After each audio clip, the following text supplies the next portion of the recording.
first person that, I don't know, gave me the inner strength that I needed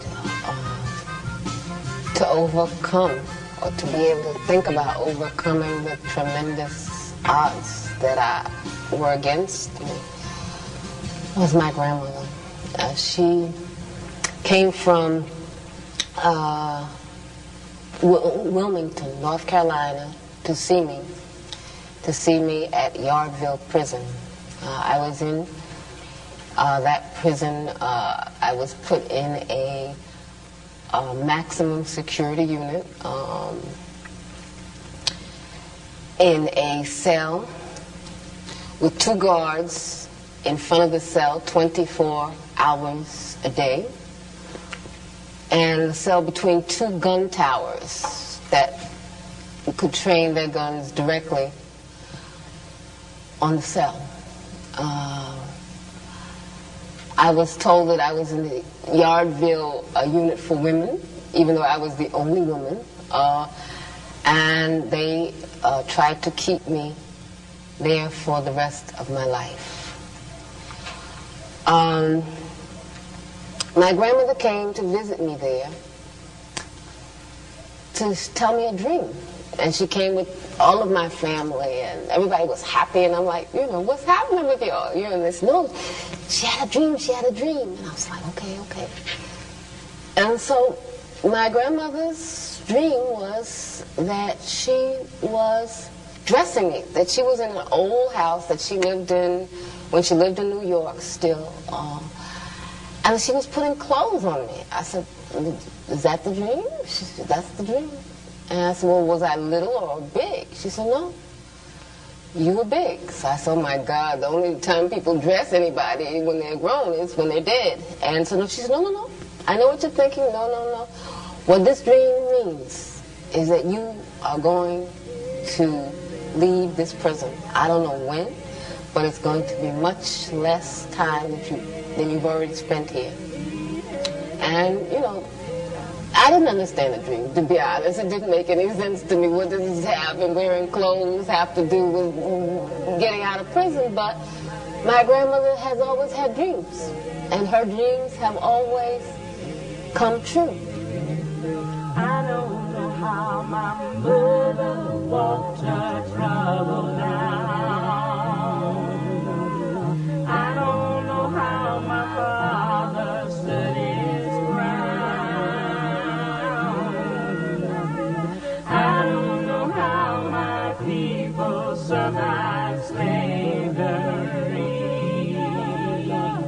I do remember, that's why I believe.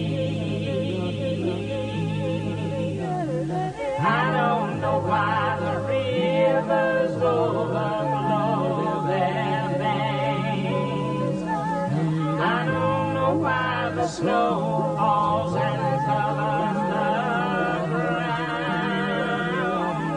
I don't know why the hurricane sweeps through the land every now and then.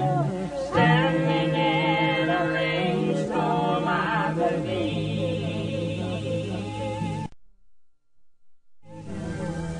Many people say that injustice and hunger are walking freely all over the universe, and that nature is seeking a response.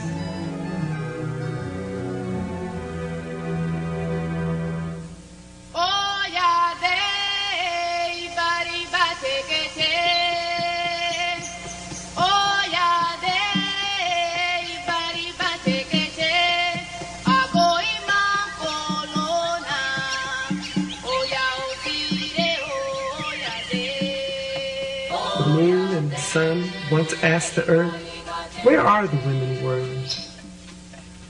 The earth responded, "They have been scattered all over the world, but they can always be identified by the beauty in their eyes, which reflects the dignity and the greatness of the rainbow. Nevertheless," continued the earth, "they suffer greatly, often much more than what is commonly endured by a human being. Why? Then the moon and the sun responded energetically. We have to look for them. We have to bring them together. Because it is only women warriors who know how to survive in the midst of so much suffering, struggling, struggling, struggling. I come from a tradition of women maroons, cimarrones, who didn't just try to escape from oppression, but were totally mind, body, spirit committed to resisting and committed to winning. Whether was Nanny in Jamaica, who fought against the enslavers, whether it was Harriet Tubman, who helped to free more than 700 slaves.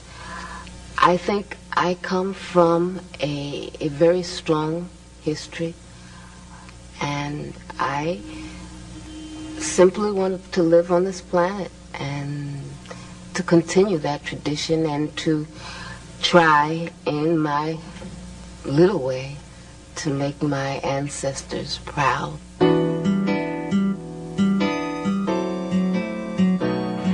I want to live in a country where freedom means something.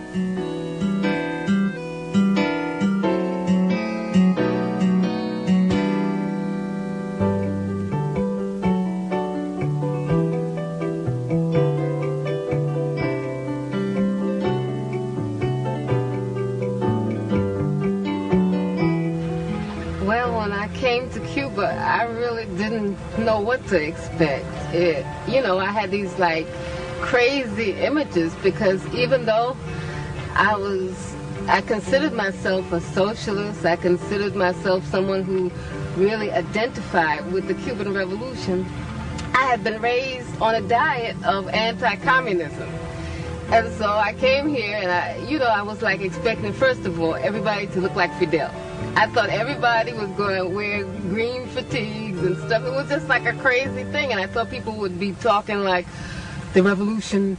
You know what I mean? I just had these crazy stereotypes, and then when I came, it was like, wow, a whole new world. The first thing that hit me was, just how beautiful the nature is here. Whether it's the sea, whether it's the plants. This is one of the most beautiful places I've ever seen in my life. Everything is so lush, so green, so ripe. And, just the climate made me immediately feel at home. I was very much impressed by the healthcare system, by the education system, by the sports teams, by all of the many things that the revolution has been able to accomplish. What has impressed me most has been how people live, just how people relate to each other. I mean, I come from a society that is literally at war with itself. I didn't even know how to react to people when I came here. People would just come off the street and start talking to me, and I would immediately get paranoid. What do they want? It was very difficult for me to realize, somebody would say, what time is it? Or where did you buy that? Because Cubans will come up to you and just talk to you, whether you were in a store, on a line, and that was something very different, that human contact.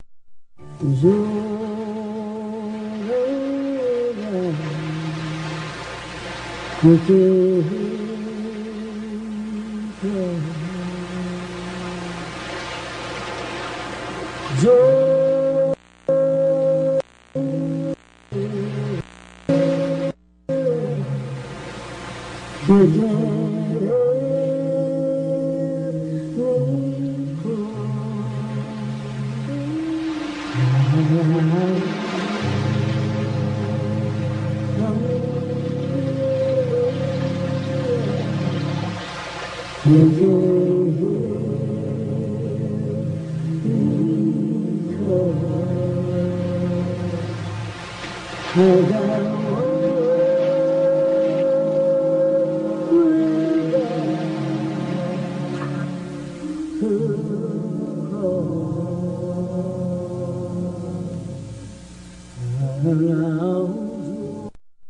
was born in 1947 in New York City. I lived with my mother and my aunt and my grandparents in a house in Queens, New York, in Jamaica, Queens. And I stayed there until I was about 3 or something. And I went with my grandparents to live in Wilmington, North Carolina. My grandparents decided to go back to Wilmington because Wilmington was their home. And because also they wanted to open up a small business. They had saved all their money hoping to go back to Wilmington, and they did go back, and they opened up a small business on the beach by the sea. They opened the business because at that time Wilmington was completely segregated. Well, the South was just totally segregated. It was apartheid. What that meant was that there were black schools. For example, I went to a all-black school, the Gregory School. There were the black library. You know, we grew up with that kind of reality of not voluntarily living like that, not voluntarily accepting apartheid, but understanding that the price of stepping out or standing up alone could possibly be death. From slavery, the idea of a political prisoner started. We were political prisoners brought here from Africa. We were political prisoners in the,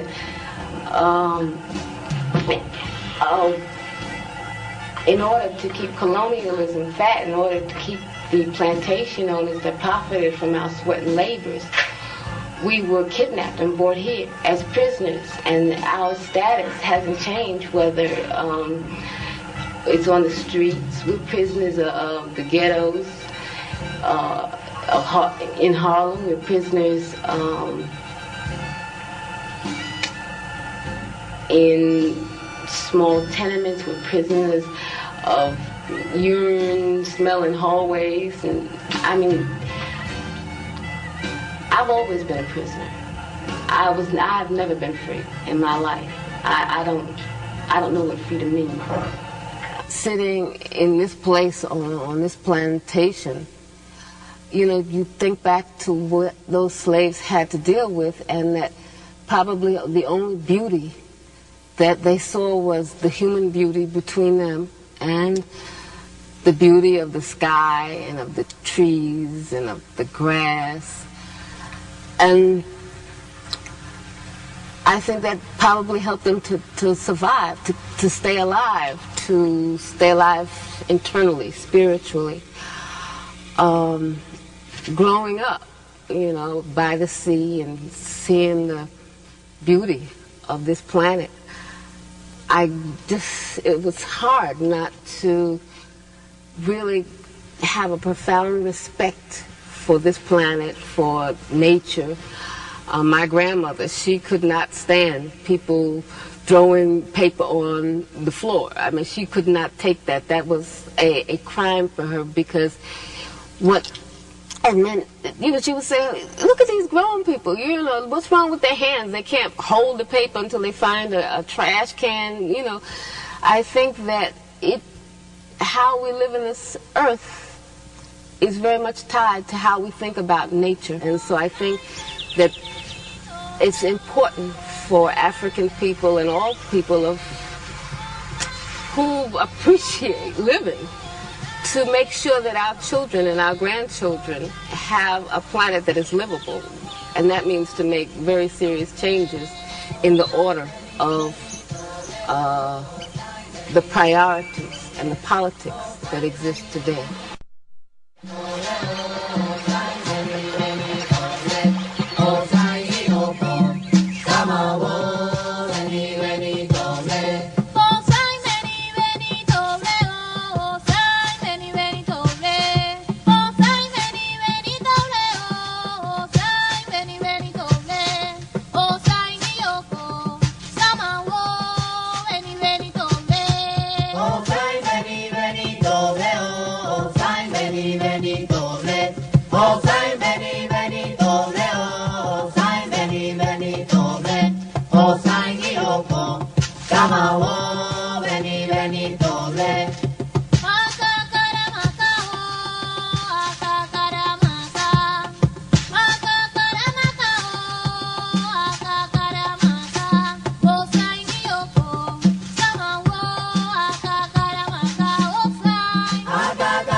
Being African is not a matter of race. It's a matter of a history, of a culture, of a struggle of a people. And the important thing is to be able to remember that, not to be disassociated from that, not to be torn from that, to carry that on into the future and to carry that on in changing the future.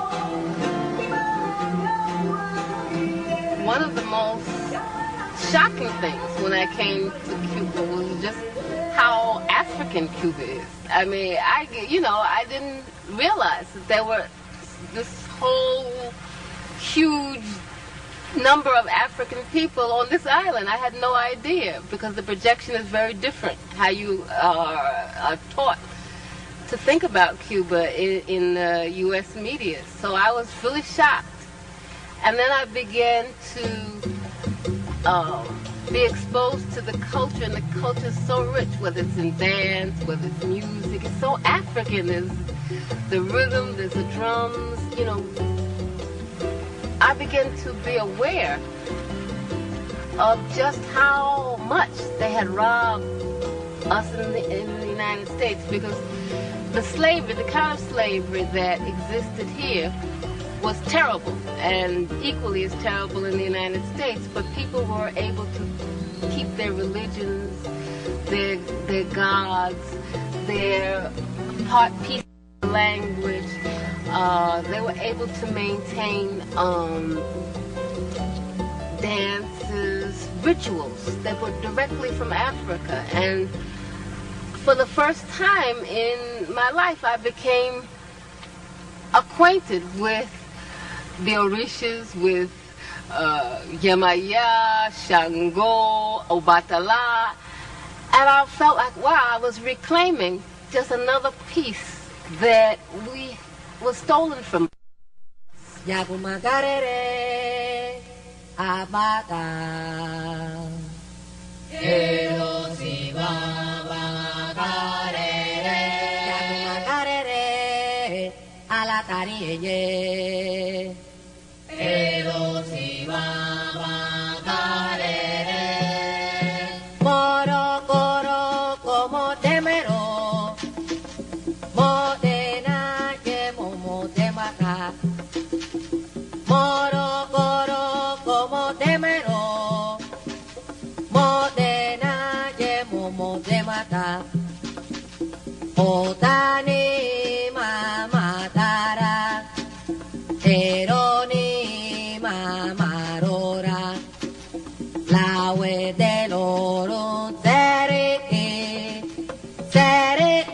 loro a peleya sakake misa okuroba boba ena yema take yana yo moro coro como temero modena yemo modena moro coro como temero modena yemo modena otani mamatara eroni mamarora lawe deloro seriki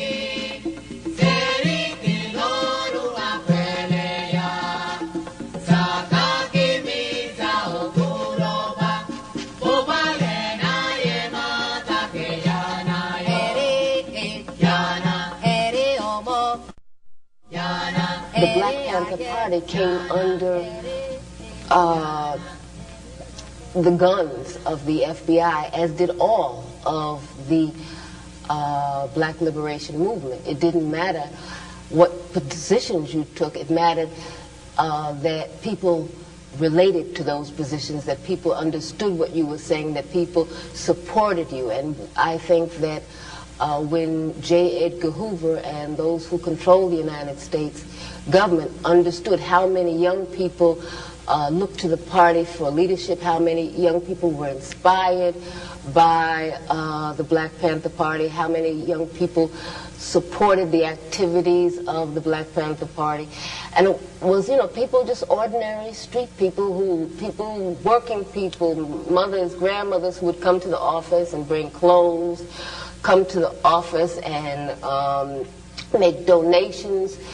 So the government just perceived us as a threat because they understood that we were serious, they understood we were telling the truth, and they understood also that we were becoming a much more sophisticated opposition. We were not just the piece of pie opposition, but that we wanted a real structural change in the United States.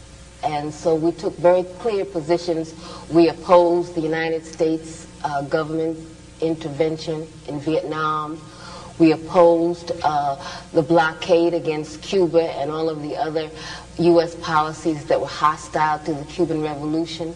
We opposed the United States policies of supporting apartheid in South Africa. We opposed all of the U.S. government's imperialist policies against all progressive people's struggles. By the 1960s, the end of the 1960s, the black liberation movement became the main target of the counterintelligence program. And what they did was to try to neutralize all of our leaders, to prevent young people from coming together and uniting. And so what they did is try to pit organization against organization. They tried to pit leaders in the same organizations against each other.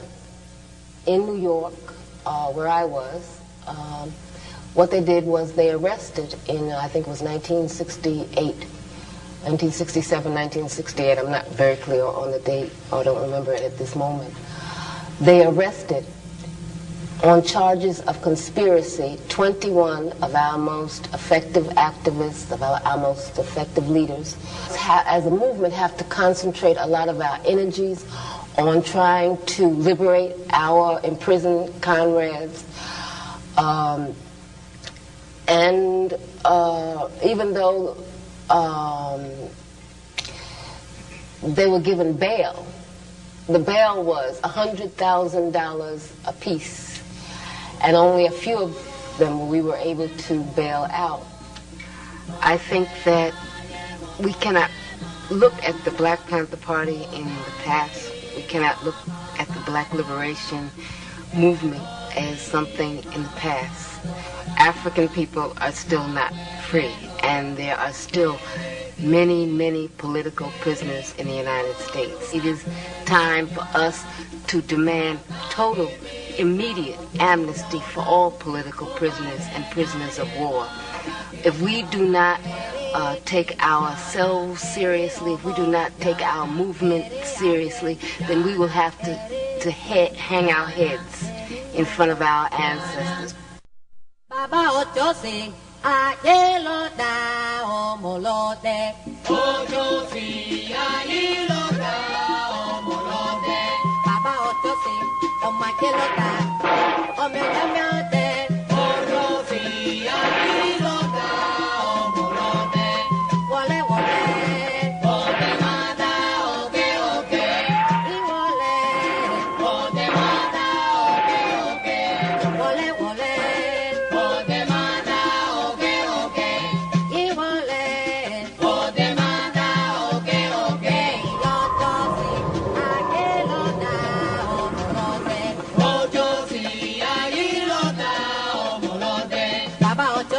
Omayelota, omelote, Ochosi, ayilota, omolote. Gambele iloro, te mata colona. Gambele iloro, te mata colona. Gambele iloro, te mata colona. Gambele iloro, te mata colona. Te pao te mata, Iwara, ayochoso te mata, Iwara, y de pao te mata, Iwara, ayochoso te mata, Iwara, ayochoso te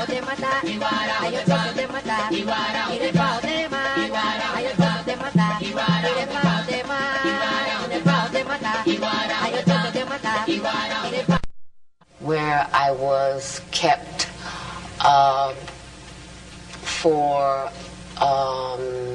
in a room, isolated for something like 4 or 5 days. I was beaten, tortured. It was a hellish experience. No one was permitted to see me. My aunt, who is also my lawyer, Evelyn Williams, had to get a court order for her and my mother and my sister to come and see me. I was in prison altogether 6.5 years. I spent more than 2.5 years in solitary confinement. Much of that was in men's prisons. In other words, I was the only woman. Even though they say that there are no political prisoners in the United States, I was kept in solitary confinement, kept in men's prisons because of my political beliefs. So you figure that one out. what it was prison. Prison was hell. It was a new kind of plantation. I feel like a maroon woman. I feel like an escaped slave, because what I saw in the United States in those prisons was slavery. It was black people with chains in cells. It was just poor people, you know, I mean, just stepped on and smashed. I'll never forget what I saw. I'll never forget what I've lived through. I'll never forget what my people have lived through.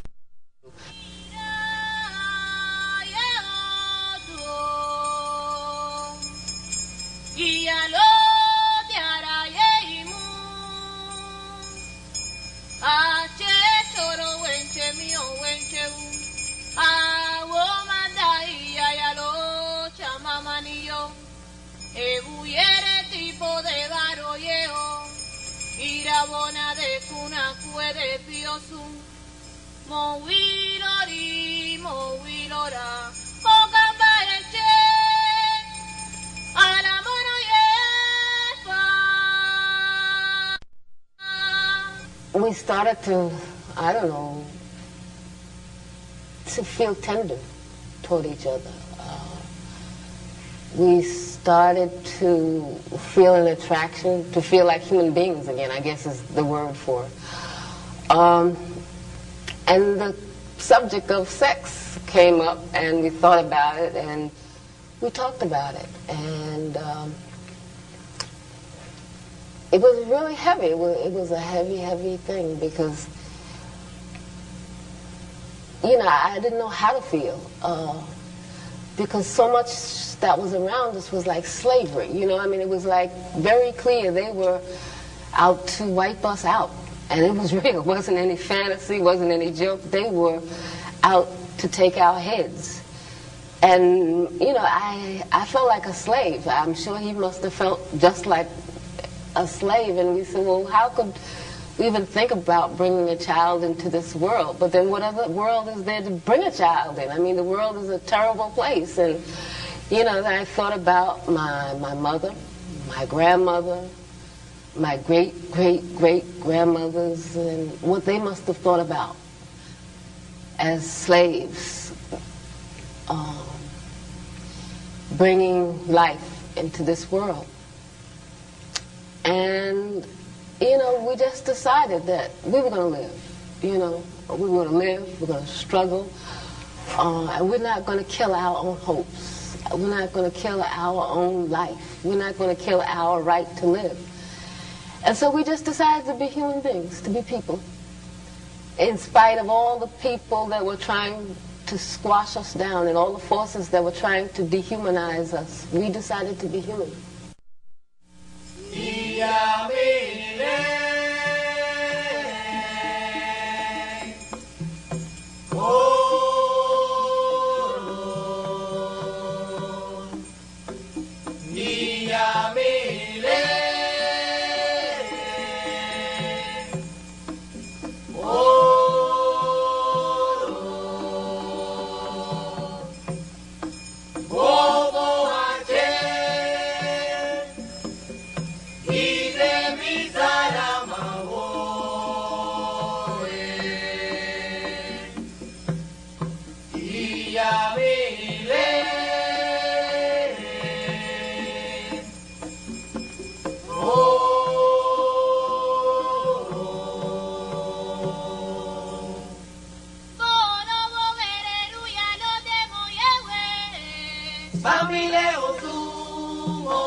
The day before it was time to escape, I called my grandmother, and I couldn't call her, you know, and say, I'm getting ready to escape.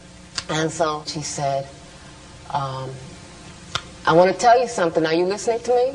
Yes, grandmother. I don't want you to get used to that place. Don't get accustomed to that place. Do you hear me? Yes, grandmother. Are you sure you hear me?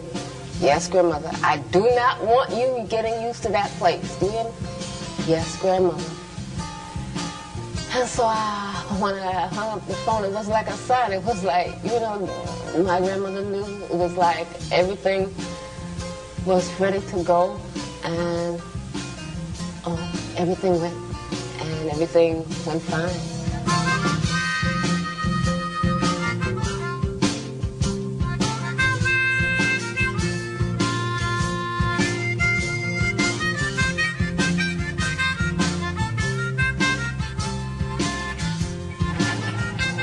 I think that the only way that we're going to realize freedom, justice, equality, decent living for people is if there's a complete change. A complete change. Everything has got to be turned around, and that's a revolution, a complete change.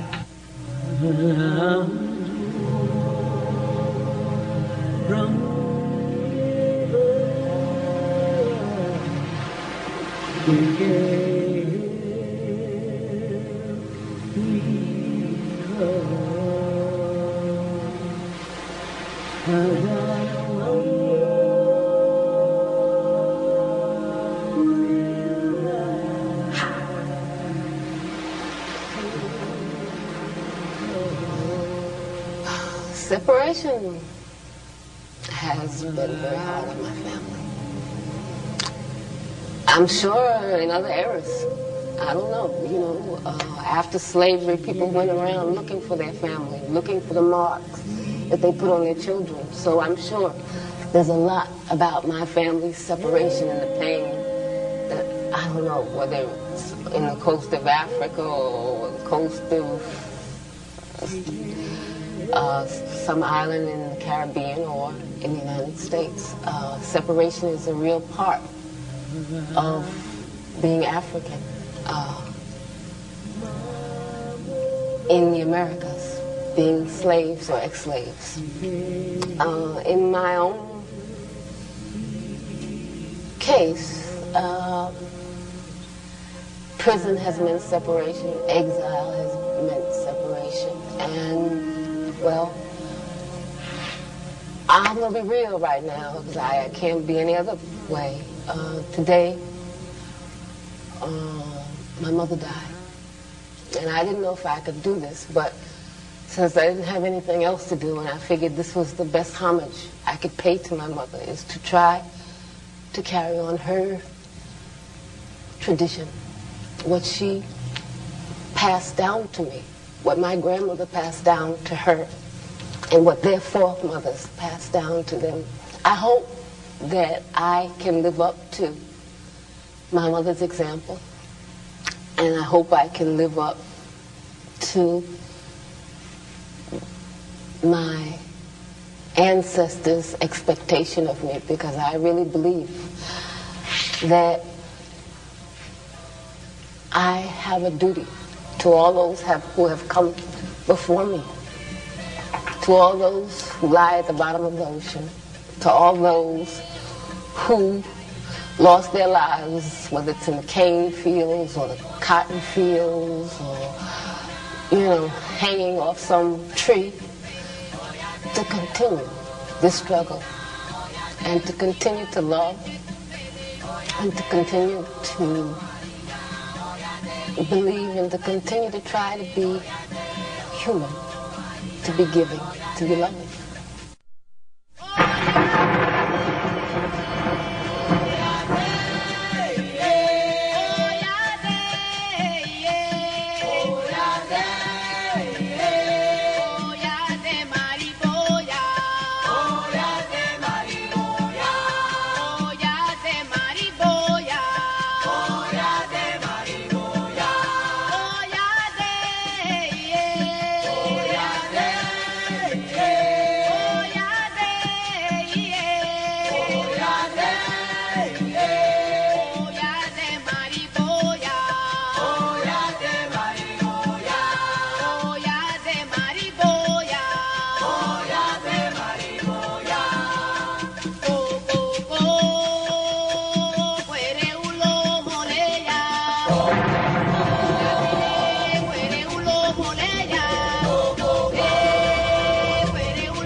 Fight while others celebrate.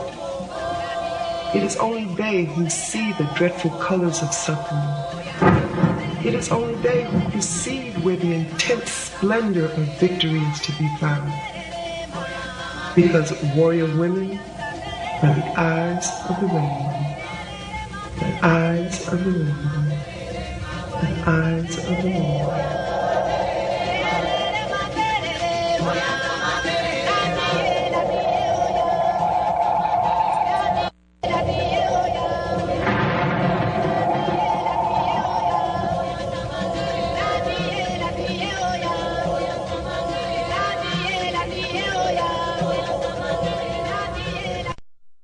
My name is Assata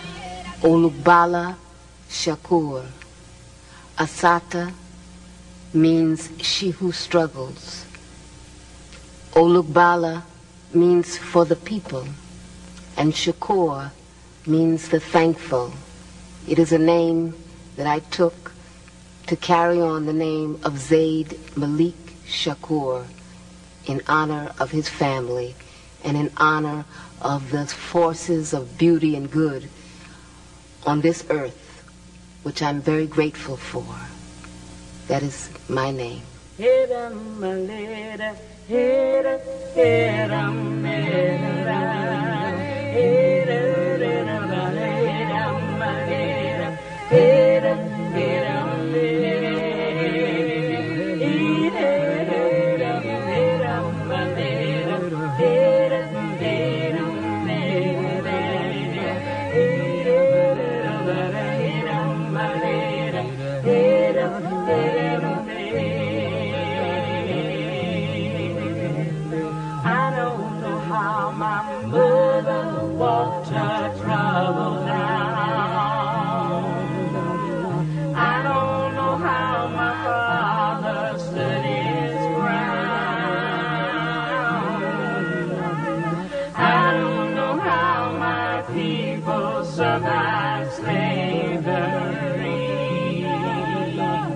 I do remember, that's why I believe.